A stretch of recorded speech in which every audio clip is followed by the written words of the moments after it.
Bonjour, bonjour. Le sujet d'aujourd'hui, oui, les 10 vierges et le cri de minuit. Dans Matthieu 25, verset 13, il est écrit « Veillez donc, car vous ne savez ni le jour ni l'heure où le Fils de l'homme viendra. » Depuis longtemps, il y a beaucoup de spéculations sur la date exacte du retour de Jésus. Et depuis peu, on dirait que ça s'intensifie. Il y a de plus en plus de gens qui veulent fixer une date pour le retour de Jésus.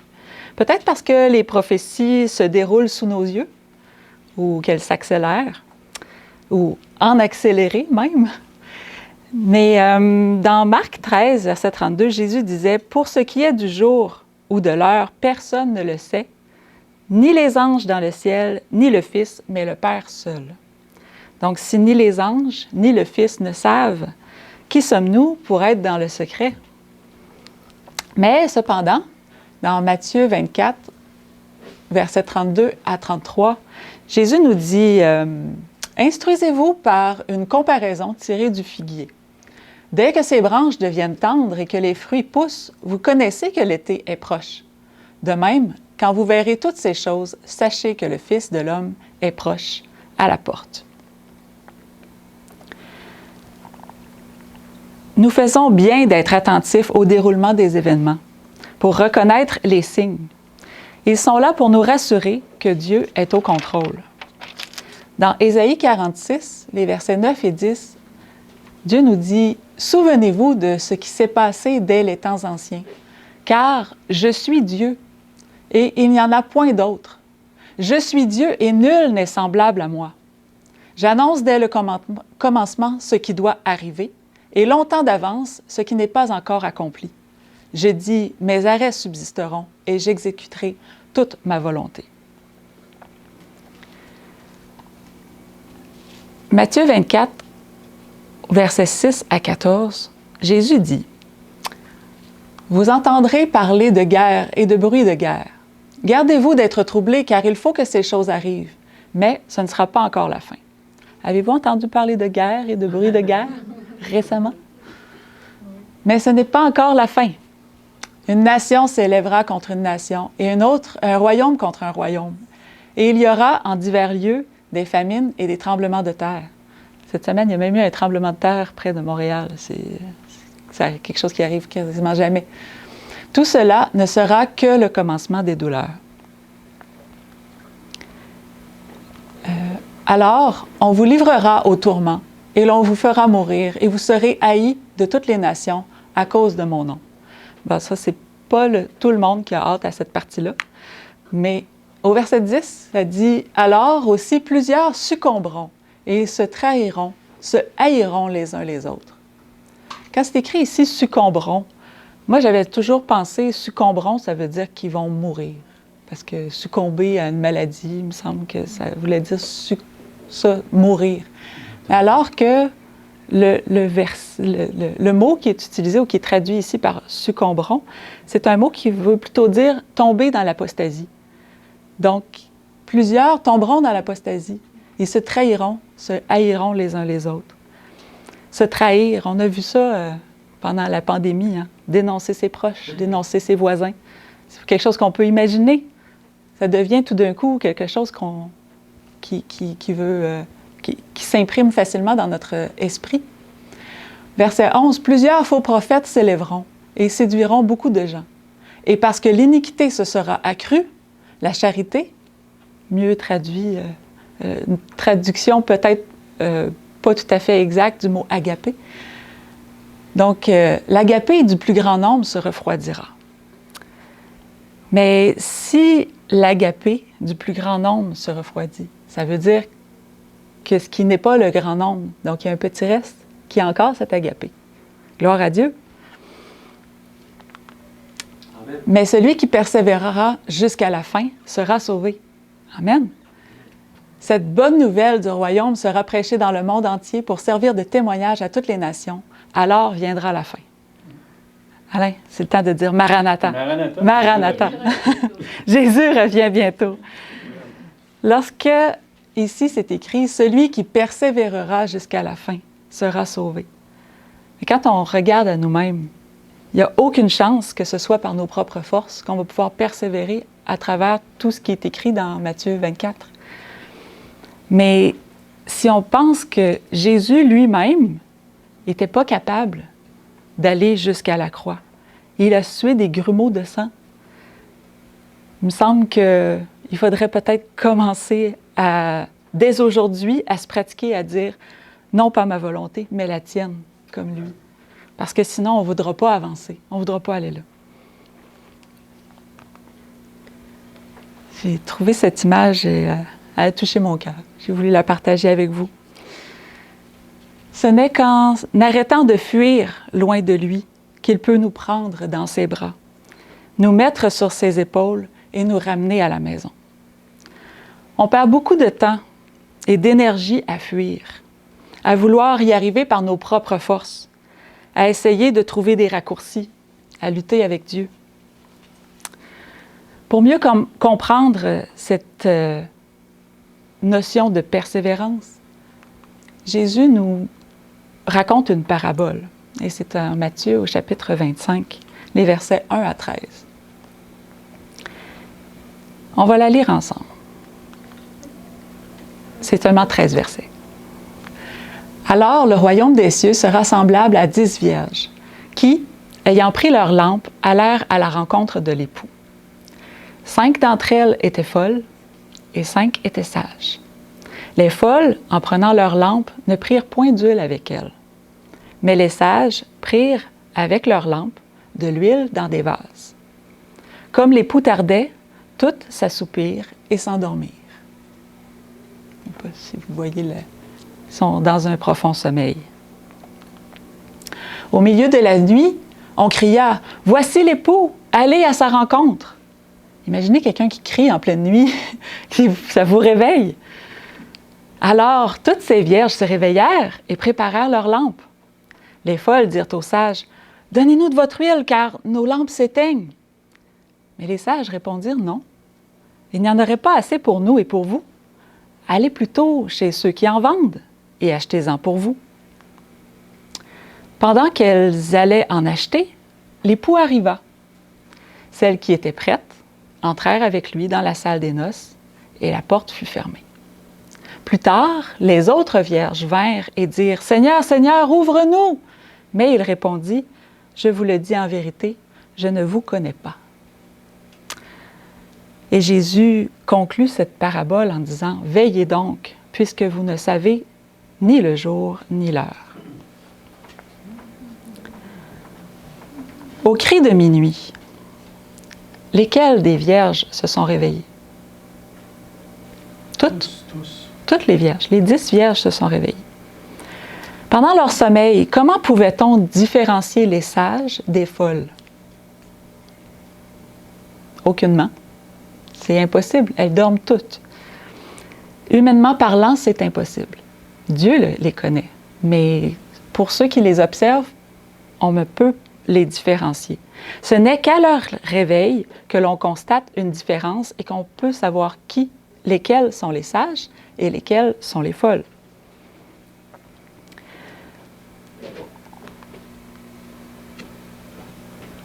Que manque-t-il aux folles? Dans le fond, c'est ça. Il leur manque quelque chose pour être sages. D'avoir eu la sagesse, d'avoir préparé une réserve d'huile. Dans la version Osterwald, il est écrit « Sur le minuit, un cri s'éleva ». Donc, on traduit par « le cri de minuit » parce que ça dit « sur le minuit ». La Louis II disait « au milieu de la nuit ». Donc, minuit, c'est... Mais Osterwald dit « Voici l'époux qui vient. Sortez au-devant de lui. » On n'est plus habitué peut-être avec la Louis II qui dit « Voici l'époux », comme si « Voici l'époux, il est là ». Mais Osterwald dit plutôt « Il vient ». Il y a comme un délai qui est impliqué ici. Et aller à sa rencontre ou sortez au-devant de lui, bien, aller, sortez, c'est des verbes d'action, c'est des mots d'action, des verbes. Donc, le cri de minuit, c'est un appel à l'action. Lorsque les vierges se mettent en mouvement, c'est là que le manque d'huile les distingue. Dans Matthieu 25, au verset 10, on a lu « Pendant qu'elles allaient en acheter, l'époux arriva. » Donc, pendant que les folles sont parties acheter de l'huile, l'époux arrive. Donc, il n'était pas tout à fait là, mais là, il est là. Celles qui étaient prêtes, donc celles-là, entrèrent avec lui dans la salle des noces et la porte fut fermée. Celles qui sont prêtes, ce sont celles dont les lampes brillent encore. Les autres, elles tombent dans les ténèbres. Elles n'ont plus de feu, plus d'huile à brûler. Plus tard, les autres vierges, celles-là, elles sont rentrées dans la salle de noces. Et les autres vierges vinrent et dirent « Seigneur, Seigneur, ouvre-nous » Mais il leur dit « Je ne vous connais pas. » On voit ici qu'il y a deux sorts. Celles qui sont avec Christ et celles qui sont séparées de Christ. Quel était le passeport pour entrer dans la salle de noces? On l'a dit tout à l'heure, qu'est-ce qui manquait? C'est l'huile qui leur manquait. Mais il me semble que dans la parabole que Jésus raconte à un autre moment où il parle d'un banquet de noces, qu'est-ce que ça prend pour entrer au banquet de noces? Ça prend une robe. Ça ne parle pas d'huile pourtant. Est-ce qu'il y a deux choses qui sont requises pour entrer dans ce festin de noces? Madame White nous parle. Dans Testimonies to Ministers and Gospel Workers, page 233, c'est la page en anglais parce que le livre, je ne l'ai pas trouvé en français, bien sûr, mais je l'ai traduit ici par « que tous ceux qui aiment Dieu », c'est un petit peu difficile à lire comme ça, mais je vais le lire sur mon écran ici, « que tous ceux qui aiment Dieu considèrent que, maintenant qu'il fait jour, il est temps de travailler, non pas parmi les brebis déjà dans le troupeau, mais d'aller à la recherche de celles qui sont perdues et qui périssent. Celles-ci ont besoin d'une aide particulière pour être ramenées au bercail. Il est désormais temps pour les insouciants de sortir de leur sommeil. Il est maintenant temps de prier pour que les âmes non seulement entendent la parole de Dieu, mais qu'elles mettent sans délai de l'huile dans leur vase avec leur lampe. Cette huile, ici, cette huile est la justice de Christ. Elle représente le caractère, et le caractère n'est pas transférable. Chacun doit obtenir pour lui-même un caractère purifié de toute tache de péché. Purifié comme la robe qu'on parle dans l'autre parabole. À la page 234, juste la page suivante, elle dit « Le Seigneur vient avec puissance et une grande gloire. Ce sera alors son œuvre d'établir une séparation complète entre les justes et les méchants. Mais l'huile ne peut alors être transférée dans le vase de ceux qui n'en ont pas. Alors s'accompliront les paroles du Christ, deux femmes moudront ensemble, l'une sera prise et l'autre laissée. Deux hommes seront dans les champs, l'un sera pris et l'autre laissé. Les justes et les méchants doivent être associés dans l'œuvre de la vie. Les vierges étaient toutes ensemble, elles dormaient ensemble, mais elles ont été dissociées par la suite. Le Seigneur lit le caractère. Il discerne qui sont des enfants obéissants, qui respectent et aiment ses commandements. Donc, l'huile qu'il y a dans ces vases, Mme White nous le dit, c'est le caractère.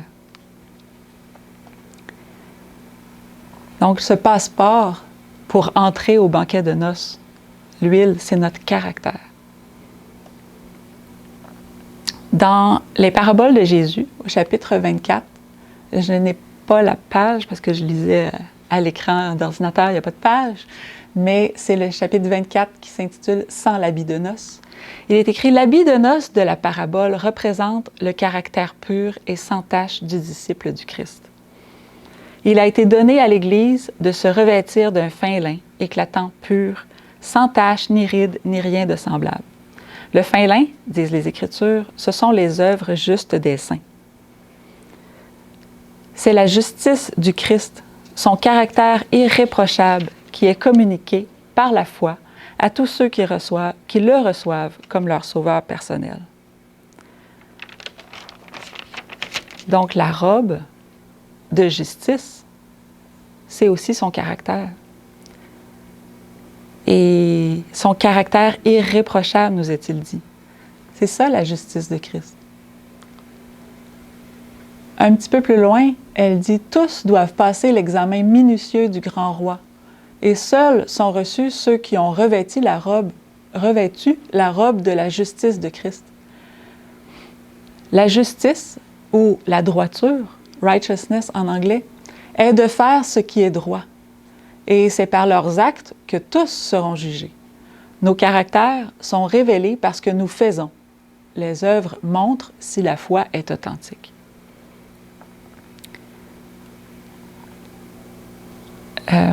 Donc, righteousness by faith, qu'on dit souvent.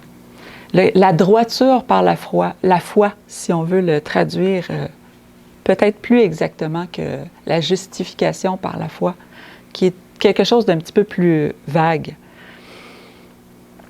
Le caractère droit de Christ nous est communiqué par la foi. Et ce caractère droit s'illustre par les œuvres de justice, qui sont préparées d'avance afin que nous les pratiquions, nous est-il dit. Les œuvres justes des saints accomplies par Christ à travers nous. Dans 1 Corinthiens 4, verset 5, Paul nous dit « C'est pourquoi ne jugez de rien avant le temps. » On ne pouvait pas juger qui étaient les vierges folles ou les vierges sages, jusqu'à ce que vienne le Seigneur, qui mettra en lumière ce qui est caché dans les ténèbres et qui manifestera les desseins des cœurs. Alors, chacun recevra de Dieu la louange qui lui sera due. Tout acte sera estimé d'après le mobile qu'il l'aura inspiré. Parce que des fois, il y a des gens qui font des très bonnes choses, mais seul Dieu peut savoir quelle a été leur motivation.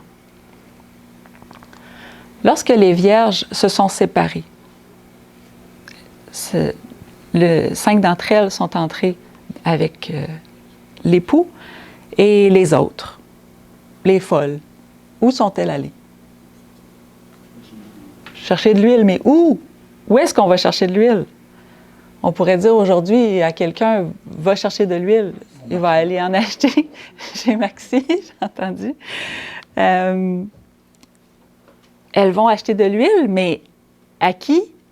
À un marchand? À quelqu'un qui en vend? En ont-elles trouvé? Ça, c'est une question que la parabole ne nous dit pas.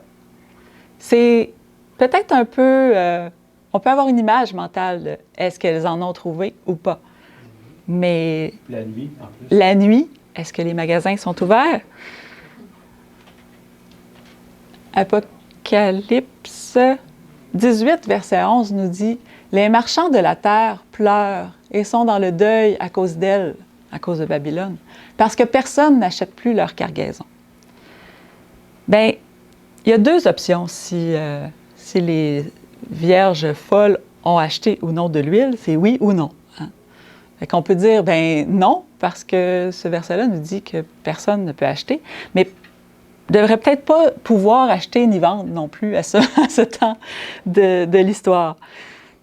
Mais le verset, un petit peu plus loin, les versets 23 et 24 nous dit « La lumière de la lampe ne brillera plus chez toi, et la voix de l'époux et de l'épouse ne sera plus entendue chez toi, parce que tes marchands étaient les grands de la terre, parce que toutes les nations ont été séduites par tes enchantements, et parce qu'on a trouvé chez elles, chez Babylone, le sang des prophètes et des saints et de tous ceux qui ont été égorgés sur la terre. » Ça ne donne pas tout à fait le goût d'aller acheter de l'huile à ces gens qui égorgent les saints.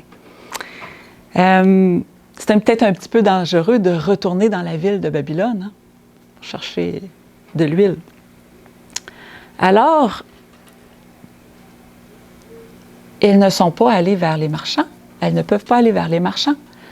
Il y a un conseil qui nous est donné dans Apocalypse 3, verset 18. Peut-être que vous l'aviez déjà en tête.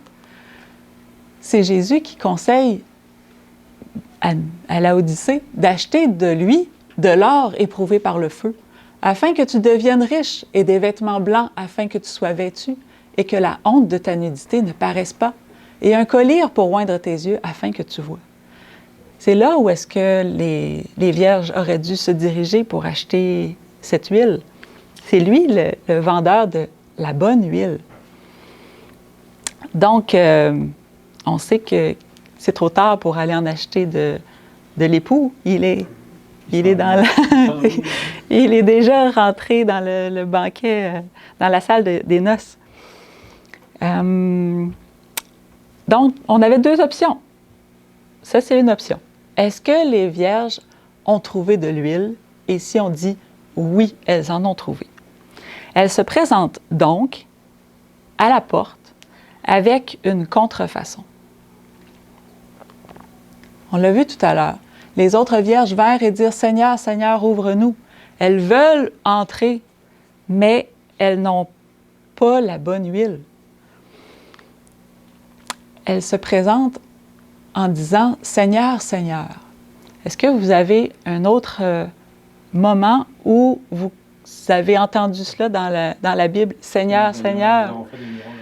Et oui, dans Matthieu 7, versets 21 à 23, « Ceux qui me disent « Seigneur, Seigneur » n'entreront pas tous dans le royaume des cieux, mais celui-là seul qui a fait la volonté de mon Père qui est dans les cieux. » C'est lui qui peut entrer. L'autre, même s'il répète « Seigneur, Seigneur » à l'infini, elle ne donne rien. Plusieurs me diront en ce jour-là, « Seigneur, Seigneur, n'avons-nous pas prophétisé en ton nom? N'avons-nous pas chassé des démons par ton nom? » Toutes sortes de bien bonnes choses. Mais si ce n'est pas avec cette huile-là, avec Jésus qui envoie et, en son nom, ça sert à quoi de faire tous ces miracles? N'avons-nous pas fait beaucoup de miracles en ton nom ou par ton nom? Alors, verset 23, il dit, « Je leur dirai ouvertement, je ne vous ai jamais connus. » Pour connaître quelqu'un ou reconnaître quelqu'un, verset 20, un petit peu plus haut, ça dit, « C'est donc à leurs fruits que vous les reconnaîtrez. » Il fallait que Jésus puisse avoir déjà vu quelque chose de semblable pour dire, « Ah oui, je le reconnais, c'est le mien, c'est les fruits que j'avais produits en toi. » Donc, ils ont de faux fruits, des fruits d'iniquité. « Retirez-vous de moi, vous qui commettez l'iniquité. » C'est ce que Christ leur dit. Donc, qu'ils aient eu de l'huile ou qu'ils n'aient pas eu d'huile, le résultat est le même, elles restent dehors. La porte se ferme. Mais les vierges, si elles avaient apporté cette huile-là, avaient de l'audace de vouloir se sauver dans leur péché, dans leur caractère non purifié.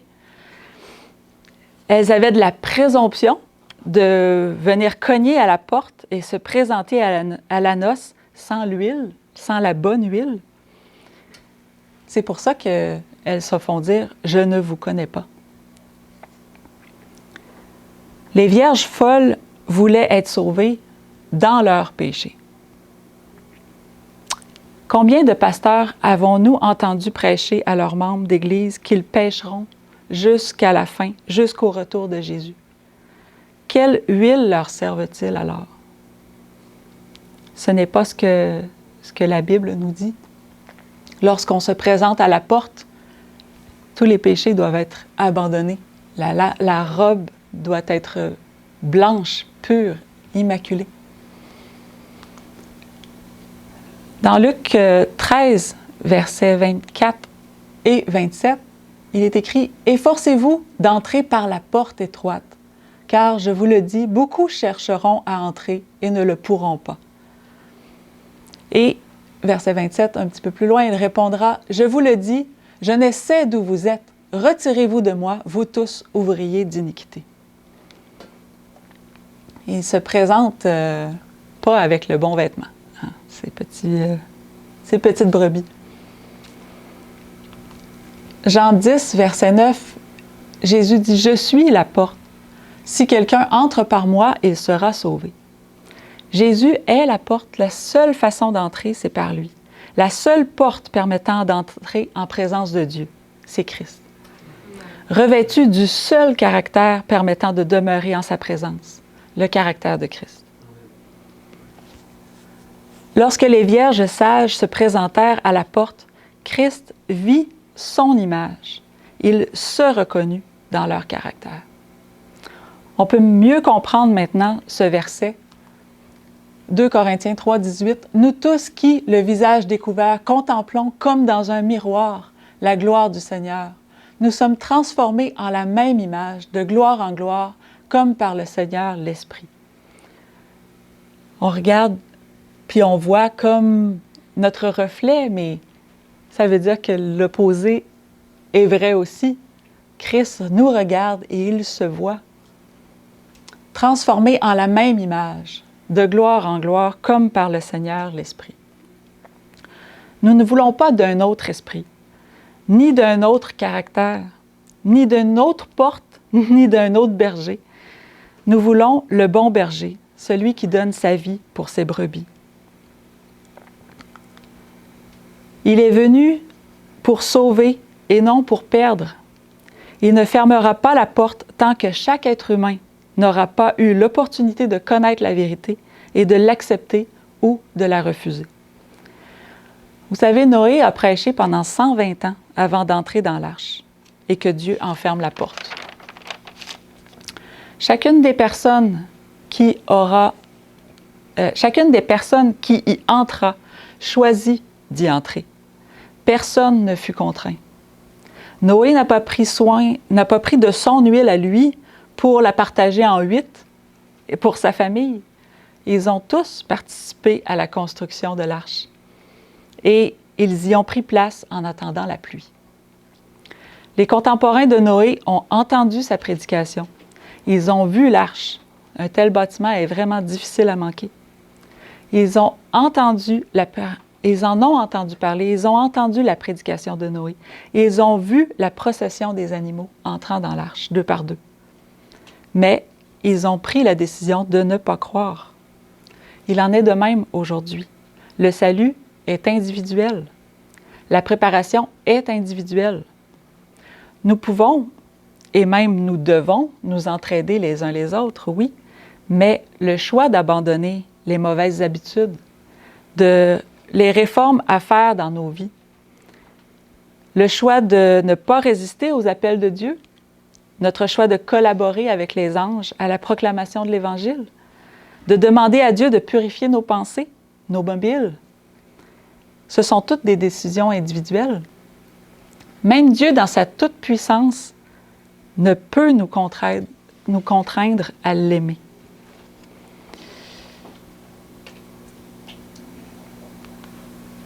Apocalypse 3, verset 8 nous dit « Je connais tes œuvres.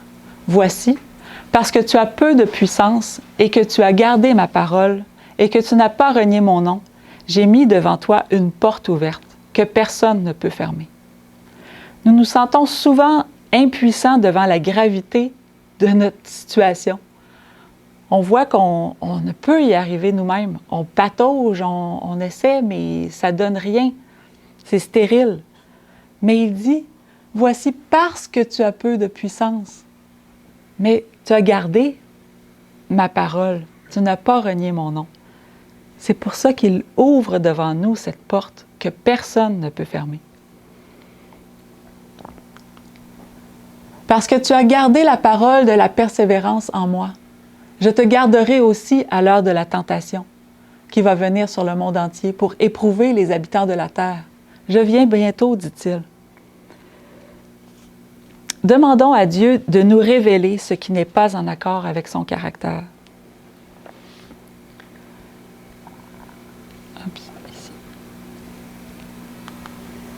Il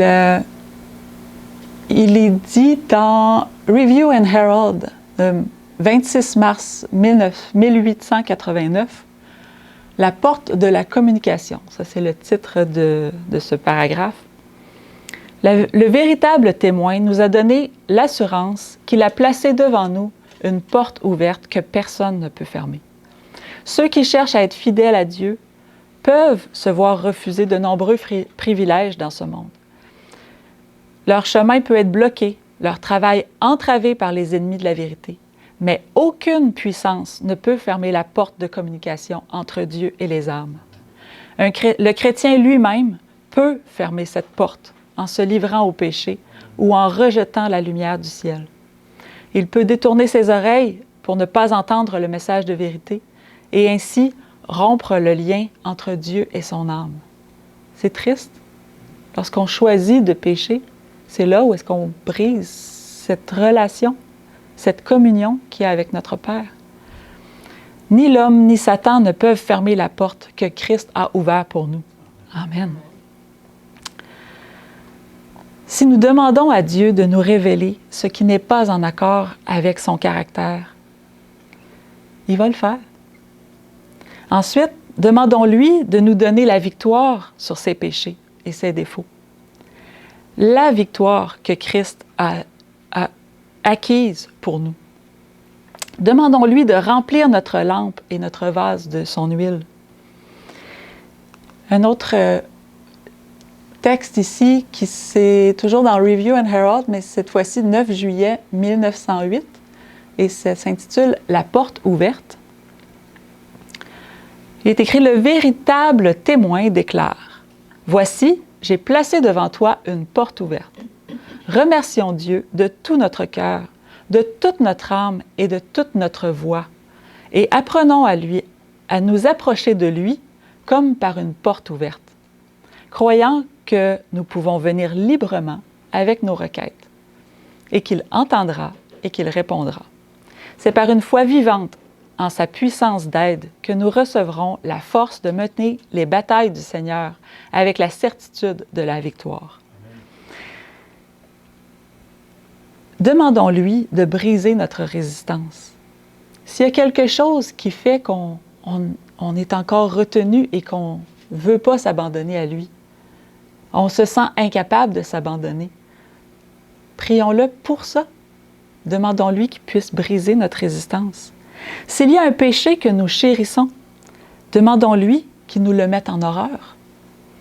Si l'emprise qu'il exerce sur nous est trop forte, sachons que Christ est plus fort.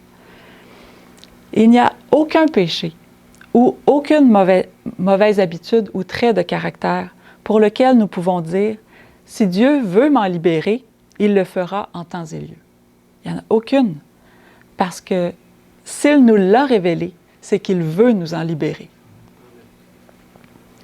Il est trop tard pour jouer avec le péché. Face aux persécutions, Mme White nous dit que notre devise devrait être la mort plutôt que de déshonorer Dieu. Encore bien plus évidemment, en l'absence de persécution, nous devrions comprendre que chaque acte qu'on a à faire, chaque décision qu'on prend, elle doit être consciente. On doit décider si on suit l'Éternel ou si on suit nos propres penchants.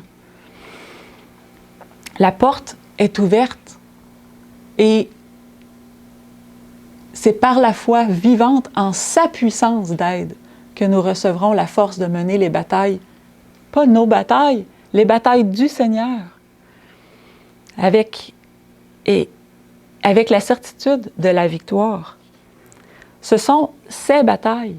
Saisissons-nous de ses promesses, de sa victoire. Tenons nos lampes prêtes.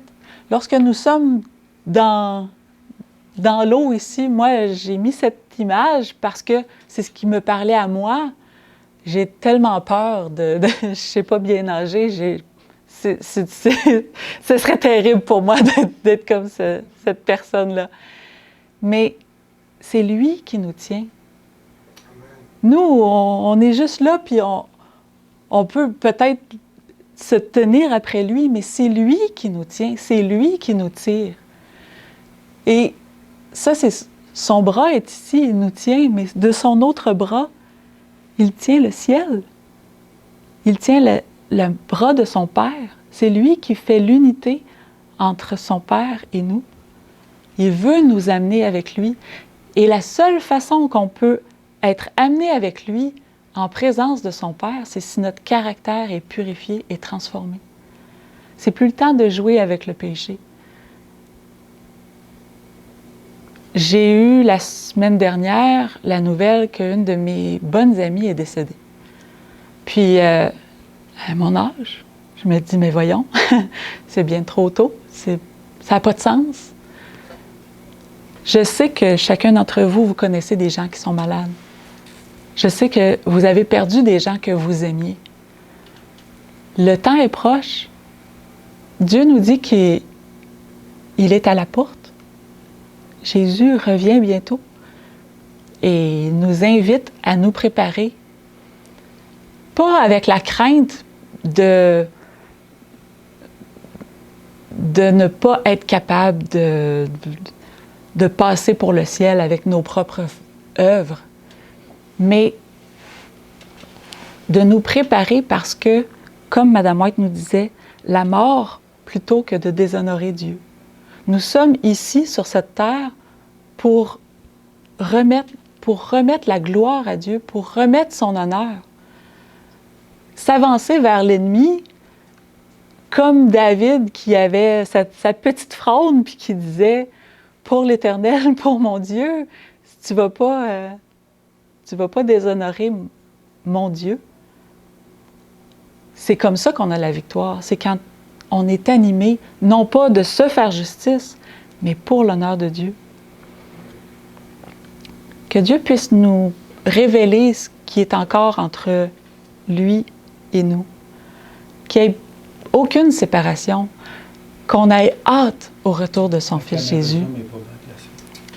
Qu'on ait hâte de revoir Jésus, de voir Jésus revenir sur les nuées des cieux. Et qu'il puisse avoir réussi à purifier notre caractère en entier. Et pour ça, c'est juste à nous de ne pas résister, de le laisser faire son travail. Pour sa gloire. Je vous invite à incliner la tête, si vous le voulez bien, pour une prière.